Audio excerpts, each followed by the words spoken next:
कांग्रेस सांसद और लोकसभा में अपोजिशन लीडर राहुल गांधी मोदी शाह के गढ़ गुजरात पहुंचे थे। राहुल गांधी जैसे ही अहमदाबाद पहुंचे वैसे ही गुजरात में विश्व हिंदू परिषद और बजरंग दल के कार्यकर्ताओं ने बवाल काट दिया, उनके पुतले जलाए और जमकर विरोध किया। यहां तक कि राहुल के काफले में घुस गए और गाड़ियों को भी घेर लिया, ऐसा बताया जा रहा है। वहीं इस मामले में पुलिस ने कई हिंदू संगठन के कार्यकर्ताओं को हिरासत में भी लिया है। साथ ही पूरे इलाके में भारी संख्या में रैपिड एक्शन फोर्स को तैनात कर दिया।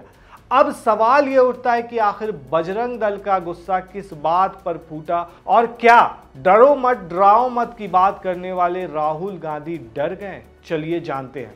दरअसल संसद में राहुल गांधी ने बीजेपी की तरफ इशारा करते हुए हिंदुओं को लेकर जो बयान दिया था उसका गुजरात में भारी विरोध हुआ था। बजरंग दल के कार्यकर्ताओं ने अहमदाबाद में स्थित कांग्रेस मुख्यालय में लगे राहुल गांधी के पोस्टर पर कालिक पोत दी थी। इसको लेकर बीजेपी युवा मोर्चा के कार्यकर्ताओं और कांग्रेस कार्यकर्ताओं के बीच हिंसक झड़प भी हुई और भारी बवाल मचा था। वहीं अहमदाबाद में कांग्रेस दफ्तर पर बजरंग दल के कार्यकर्ताओं की तरफ से किए गए हमले पर राहुल गांधी ने कहा कि इन्होंने हमारे पार्टी दफ्तर पर हमला बोलकर हमें चैलेंज दिया है। लिखकर ले लीजिए कि कांग्रेस गुजरात में चुनाव लड़ेगी और नरेंद्र मोदी और बीजेपी को उसी तरह हरा देगी जैसे हमने अयोध्या में किया था। कांग्रेस गुजरात जीतेगी और नई शुरुआत करेगी। वहीं अपने भाषण में राहुल ने उत्तर प्रदेश की फैजाबाद लोकसभा सीट पर बीजेपी की हार को लेकर पीएम नरेंद्र मोदी पर निशाना साधा।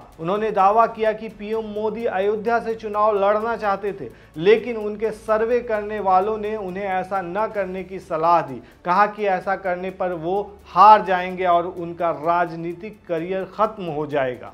राहुल गांधी ने उस दौरान ये भी कहा कि अयोध्या में बनाए गए हवाई अड्डे में जो जमीन किसानों से लिए गए थे उसका मुआवजा उन्हें अभी तक नहीं मिला है। उन्होंने कहा कि राम मंदिर के प्राण प्रतिष्ठा समारोह में अयोध्या का एक भी व्यक्ति नहीं होने से अयोध्या वासियों में गुस्सा था, इसलिए उन्होंने बीजेपी को यहां हरा दिया। राहुल गांधी ने बीजेपी को अयोध्या पर घेरते हुए कहा कि राम मंदिर मूवमेंट की शुरुआत अडानी जी ने की थी, रथ यात्रा की थी। कहा जाता है कि नरेंद्र मोदी जी ने उस रथ यात्रा में आडवाणी जी की मदद की थी। राम मंदिर की प्राण प्रतिष्ठा समारोह में अडानी अंबानी जी दिख गए, लेकिन कोई गरीब व्यक्ति नहीं दिखा।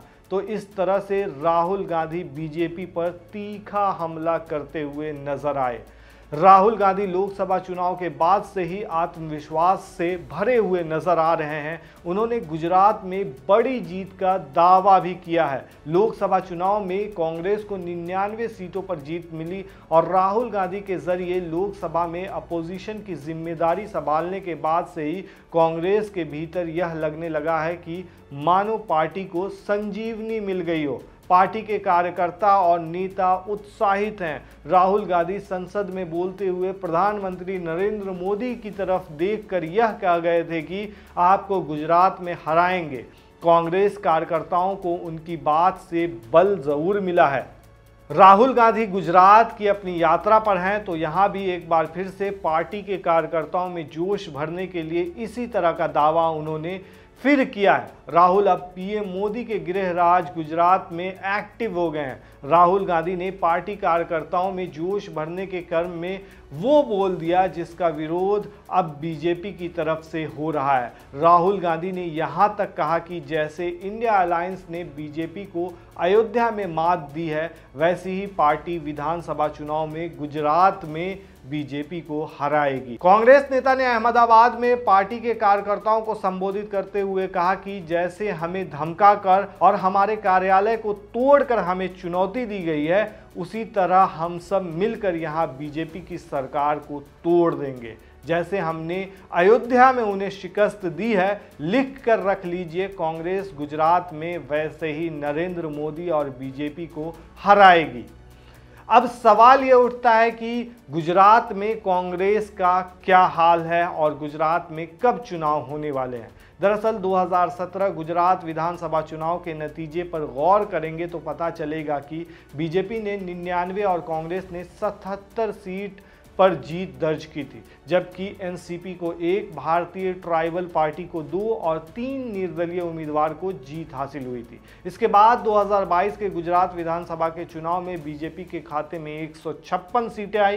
कांग्रेस को महज 17 सीटों पर संतोष करना पड़ा। वहीं आम आदमी पार्टी सिर्फ 5 सीटों पर ही सिमट कर रह गई, जबकि अन्य के हिस्से में 4 सीटें आई। अब गुजरात में विधानसभा का चुनाव 2027 में होना है, जिसके लिए राहुल गांधी ने राज्य पर अभी से ही फोकस करना शुरू कर दिया है। इसी के लिए वो गुजरात पहुंचे थे और इसी दौरान जो बजरंग दल के कार्यकर्ता हैं उन्होंने उन पर एक तरह से हमला बोल दिया और उन्हें घेरने के लिए पहुंच गए।